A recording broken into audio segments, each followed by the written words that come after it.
কষ্ট করলেই কেষ্ট মেলে। হ্যাঁ বন্ধুরা, কথাটা একদম ঠিক। ধৈর্য ধরে যে কষ্ট সহ্য করতে পারে তার জীবনে একদিন না একদিন সব আশা পূরণ হয়, সুখ আসে, সাফল্য পূরণ হয়। আর তার জন্য ভগবানের প্রতি নিষ্ঠা, বিশ্বাস, ভরসা সব কিছু রেখে জীবনে এগিয়ে যেতে হয়, কষ্ট করতে হয়। কষ্ট না করলে পরে যখন তোমার সেই আশাটা পূরণ হয়, তুমি সেই ফিলিংসটা বুঝতে পারবে না যে তার কি আনন্দ।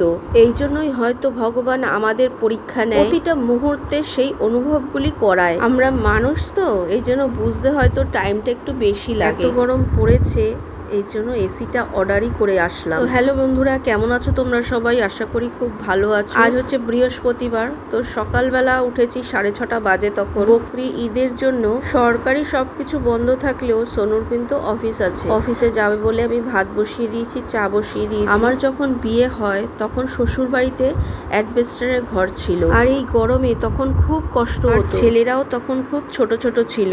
যখন দুপুরবেলা খুব বেশি গরম লাগতো তখন খাটের তলাতে গিয়ে শুয়ে থাকতাম। আজ যখন এই এসি কিনতে গেছি তখন সেই সব কথাগুলি মনে পড়ছে যে কি কষ্টটাই না করেছি। কষ্ট করেছিলাম বলেই না আজকে সেই অনুভবটা করতে পারি। শানের টিউশন আছে, এই জন্য ওকে ছাত্রটা খুলে দিলাম, টিউশন পড়তে যাবে। আর আমাদের চাটা ছেঁকে নিলাম। এখানেও ছোলা বাদাম ভিজিয়েছে শান, ভর্তি করে ভিজিয়েছে। যাই হোক, কয়েকদিন চলে যাবে। আর এখানে একটু ব্রেড আছে, ব্রেডটা দিয়ে ভাবছি ডিম টোস্ট করে দেবো সোনুকে। আজকে আর ডাল করব না, ডাল করা রয়েছে। কালকে টক ডাল করেছিলাম, ওটাই বার করে নিলাম। আর কালকে করেছিলাম পটলের দোরমা, ওটাও একটু রয়েছে, বার করে নিলাম। আর এখানে ডিম সিদ্ধ করে নিয়েছি ছেলেদের জন্য। এখন ডিম টোস্টটা আমি ভেজে নিয়েছি, পটলটাও গরম করে নিচ্ছি। শাক এখনো করা হয়নি। এদিকে শাকটা বসিয়ে দিয়েছি আমি, সোনু স্নান করতে গেছে। এদিকে কিছু খাবার গুছিয়ে নিয়েছি, শাকটা হয়ে গেলেই দিয়ে দেবো। জলটা আমি তুলে নিচ্ছি, পাম্প চালিয়েছি।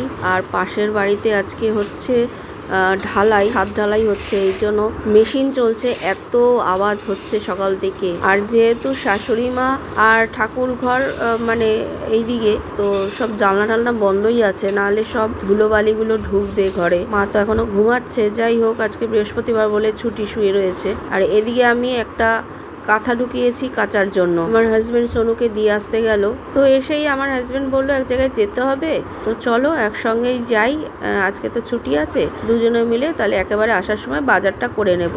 তো আমি বললাম ঠিক আছে চলো। সবজি তো কিছু ছিল, আর কিছু কিছু যেগুলো ছিল না সেগুলো নিয়ে নিলাম। তো কিছু কিছু বাজার করে আমি আমার হাজবেন্ডকে বললাম আর বেশি কিছু নিতে হবে না, বাড়ি চলো, মাছ মাংস যা নেবে নাও, নিয়ে এবার বাড়ি চলো। ও বলছে দাঁড়াও, একটা দিন এসছো, দেখো এখন ওদের মধ্যে ঘুরে ঘুরে বাজার করতে হয়, আমার তো ভালো লাগছে না। আমি খালি বলছি চলো, যা নেবে নাও, নিয়ে তাড়াতাড়ি চলো, গিয়ে আমাকে রান্না করতে হবে। তো মাছ বাজারে ঢুকলাম, সবজি তো নেওয়া হয়ে গেছে। এবার মাছ বাজারে ঢুকে দেখলাম সেরকম মাছ টাছ নেই, আর যাও আছে অনেক দাম। কিছু জ্যান্ত মাছও আছে, আর কিছু মাছ দেখলাম পছন্দ হলো না। তো মাছ বাজার থেকে বেরিয়ে রাস্তার পাশে যারা বসে তাদের থেকে নিলাম মাছ, নিলাম চিংড়ি, কাচকি, আর একটু মাটন নিলাম। শান ওর বাপিকে বলেছিল যে একটু মাংস নিতে, তা বললো মাটন নিয়ে নি আজকে। আবার ফলের দোকানে এসে একটু ফল নিলাম। আমি ভেবেছিলাম টিউশন পড়ে এসেও একটুখানি ভাত খেয়ে নেবে, কারণ শাশুড়ি মা আমার হাজবেন্ড একটু ভাত খেয়ে নিয়েছে। তো শান বললো না, আমি একটু পেটাই পরোটা খাবো। তো ও গিয়ে আবার পেটাই পরোটা কিনে নিয়ে আসলো। আর আমি খেলাম, আগের দিন করেছিলাম একটু খিচুড়ি, রাত্রিবেলা সেই খিচুড়িটাই গরম করে খেলাম। মাটনটা একটু ম্যারিনেট করে রাখলাম, টক দই, নুন আর একটু গোলমরিচ গুঁড়ো। আর কাচকি মাছটা একবারে মেখে চুকে রান্না করবো, এই জন্য আলু, পেঁয়াজ, টমেটো, কাঁচা লঙ্কা কুচিয়ে নিয়েছি। এবার নুন, হলুদ, অল্প জিরের গুঁড়ো, সামান্য সর্ষের গুঁড়ো দিয়ে একেবারে মেখে চুকে সর্ষের তেল দিয়ে বসিয়ে দেবো কড়াইয়ে। রান্না করতে করতে দেখি আবার গ্যাস সিলিন্ডার দিতে এসছে। তো এই দেখো মাছটা কিন্তু আমার পুরো হয়ে গেছে। আমি একেবারে মেখে চুকে বসিয়ে দিয়েছিলাম, সামান্য জল দিয়েছিলাম, জলটা পুরো টেনে গিয়ে যখন মাখা মাখা হয়ে এসছে এবার নামিয়ে নেব। দেখো আলুটা ভেজে নিয়েছি, এবার মশলাটা কষিয়ে নিচ্ছি। আর এদিকে তো ম্যারিনেট করা রয়েছে মাটনটা, এবার দিয়ে দেবো এর মধ্যে। এত গরম, খালি বারবার জল তেষ্টা পায়। আমার হাজব্যান্ডকে বললাম, তোমরা যখন বাড়িতে আছো তাহলে ঘরে তো আমার লেবু, আখের গুড় সবই রয়েছে, একটু শরবত বানাও না, সবাই খাক। আমি তো এদিকে মাছ মাংস রান্না করছি, চিংড়ি মাছও কুটতে হবে, তা তুমি একটু করো না। তা ও বললো ঠিক আছে দাও। তো সবাইকে শরবত দিল, নিজেও খেলো। আমি এদিকে মাংসটা ভালো করে কষিয়ে নিয়ে একটু গরম জল বসিয়েছি, জল দিয়ে দিলাম। এবার আর প্রেশার কুকারে দেইনি, কড়াইতেই করলাম। এটা আবার আস্তে আস্তে হতে থাক, আমি গিয়ে এবার ঘরটা ঝাড় দেব, ঘর মুছবো। ফ্রেন্ডস, 1:30 বাজতে যায়। হ্যাঁ, এদিকে তো মাটনটা বসানো রয়েছে, মানে হয়ে গেছে প্রায়, আর একটু হয়ে যাবে। এদিকে আমি ঘর ঝাড় দিতে এসেছি, ঘর ঝাড় দিয়ে ঘর মুছবো। আর শাশুড়ি মা আজকে পুজো দেবে, আমি দেবো না, অসুবিধা আছে। আর হাজব্যান্ড আবার ইলেকট্রিশিয়ানকে ডেকেছে, সে এসছে, মানে আমাদের বাথরুমের মধ্যে একটা ফ্যান লাগাবে, ছোটো ফ্যান লাগাবে বলছে। আর কিছু টুকটাক কাজ আছে, এই জন্য ডেকেছে। এসির জন্য নয়, এসি তো আসবে আলাদা, তো কোম্পানির লোক আসবে। আর যা মানে আমাদের বাড়ির যে ইলেকট্রিশিয়ানের কাজ করেছে, মানে ইলেকট্রিকের, সেই মিস্ত্রি এসছে, তো সেই কাজ করাচ্ছে এখন আমার হাজব্যান্ড। আর স্নান ঘুমাচ্ছে, শাশুড়ি মা স্নান করতে ঢুকেছে। তো ঘর ঝাড় দিতে দিতে ওরা চলে এসছে। আমি বললাম সেই তো আবার ঘর নোংরাই হবে, তাহলে থাক, ওরা যখন কাজটা করছে ওদের বরঞ্চ একটু ঠান্ডা ঠান্ডা শরবত বানিয়ে দিই। রুহ আফজা দিয়ে ওদের শরবতটা বানিয়ে দিলাম, ওরা খেলো। ওরা তো ওদের কাজ করছে, আমি বসে আছি। ওরা কাজ করে গেলে তারপরে ঘর ঝাড় দিয়ে আবার ঘর মুছবো। এই ছোটো ফ্যানটা ঘরে ছিল, তা বললো এইটা না, আরেকটা ফ্যান নিয়ে এসছে দোকান থেকে, ওটা লাগাবে। আর ওরা চলে গেছে, এদিকে আমি ঘরটা ঝাড় দিয়ে একেবারে ঘর মুছে নিয়েছি। তো একে একে আমার হাজব্যান্ডও স্নান করলো, তারপরে আমি ঢুকলাম, এবার খেতে দেব। এখন প্রায় 3টে বাজে। এই যে শাক ভাজা, একটু স্যালাডও কেটে নিয়েছিলাম, ডাল সকালবেলা একটু খাওয়া হয়েছে, তাই এইটুখানি ডাল রয়েছে। আর এখানে হচ্ছে কাচকি মাছ, কাচকি মাছের বাটি চচ্চড়ি। আর এখানে হচ্ছে এই যে মাটনটা এবার আমি বেড়ে রাখবো। সোনু তো অফিসে, সোনু এখন খেতে পারলো না, ও রাত্রে খাবে এসে। এখন ছাদে আসলাম বিকালবেলা। উফ, আজকে এই বাড়ি ঢালাই হয়ে গেল।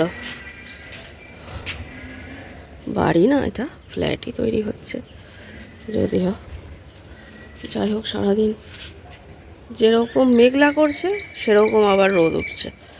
ভাবলাম এই বৃষ্টি নামবে, কিন্তু বৃষ্টিটা হয়নি। যাই হোক, গরম লাগছে। আজকে তো জামা কাপড় কাচিনি, আজকে শুধু একটা কাঁথাই কেচেছি, কারণ বড় কাঁথা ছিল যেহেতু, ওই জন্য একটাই দিয়েছি ওয়াশিং মেশিনে। কালকেও জামা কাপড় কেচেছি, তার আগের দিনও জামা কাপড় কেচেছি, ওই জন্য আজকে শুধু এই কাঁথাটাই কেচে নিলাম। এত বড় কাঁথা না, হাতে কাচতে খুব কষ্ট হয়। শান এসে মেলেছে, তো নাইটিগুলো আমি ওইদিকে দিয়ে দিলাম। আর এটা এত নিচে, যদি বৃষ্টি নামে পুরো ভিজে যাবে জলের ঝাপটা এসে, তাই এইখানটায় মেলে দেবো।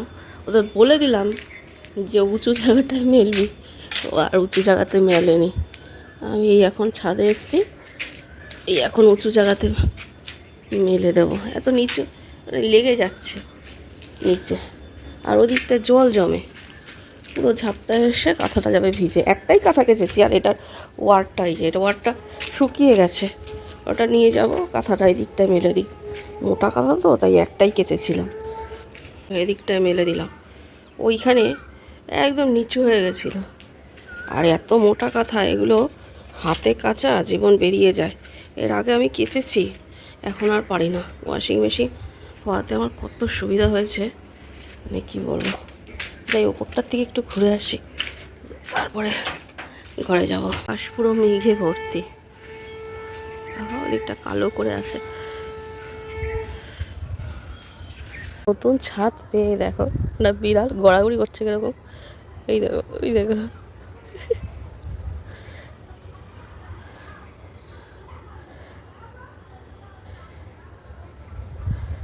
নতুন ছাদে গড়াগড়ি করছে।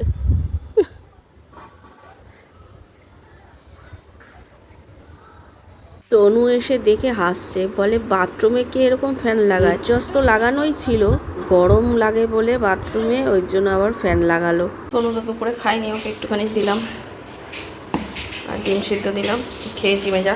শান জিমে গেছে, আর শাশুড়ি মায়ের জন্য একটু চা বসিয়েছি। আর আমার হাজব্যান্ড একটু বেরোবো, যাবো মায়ের দোকানের কিছু মাল আনতে হবে, নিয়ে আসি। বেশিরভাগটা ছুটির দিনেই শাশুড়ি মায়ের দোকানের মালটা আনা হয়। মাঝে মাঝে যদিও লাগে আমার হাজবেন্ড গিয়ে নিয়ে আসে। আজ যেহেতু দোকান বন্ধ থাকে তাই আমাকে বলে চলো তুমিও চলো, একটু ঘুরেও আসবে, মালটা আনা হবে, তোমারও ভালো লাগবে। আর যেখানেই যাচ্ছি সেখানেই দেখছি যে মেলা বসেছে। তো ওইখান থেকে আরও কয়েক জায়গায় গেলাম। তারপরে বাড়িতে এসে রান্না করতে হবে। একটু ভাত ছিল, মাটনটা গরম করে নিলাম, কারণ ফ্রিজে ঢোকায়নি যেহেতু বেলায় রান্না করেছি। তবে মাটন আমি কালকের জন্য রেখে দেবো। এখন করলাম আমি আলুর দম কড়াইশুঁটি দিয়ে, ফ্রোজেন কড়াইশুঁটি দিয়ে, যেটা আমি ফ্রিজে প্রসেসিং করে রেখেছিলাম। আর করলাম রুটি। আলুর দম করতে হলো কেন, শাশুড়ি মা তো মাংস খায় না, ওই জন্য করলাম। আলুর দমটাও একটু বেশি করে করেছি, যদি থাকে কালকের জন্য একটু রেখে দেবো। আর এখানে একটু সিমুই করে নিয়েছি, পেঁয়াজ কেটে নিয়েছি। এখন প্রায় বাজে 11:15। তো আজকের ভিডিওটা ফ্রেন্ডস এখানেই শেষ করছি। আবার দেখা হবে নতুন আরেকটা ভিডিওর সঙ্গে। ততক্ষণ পর্যন্ত ভালো থেকো, সুস্থ থেকো। Good night, tata.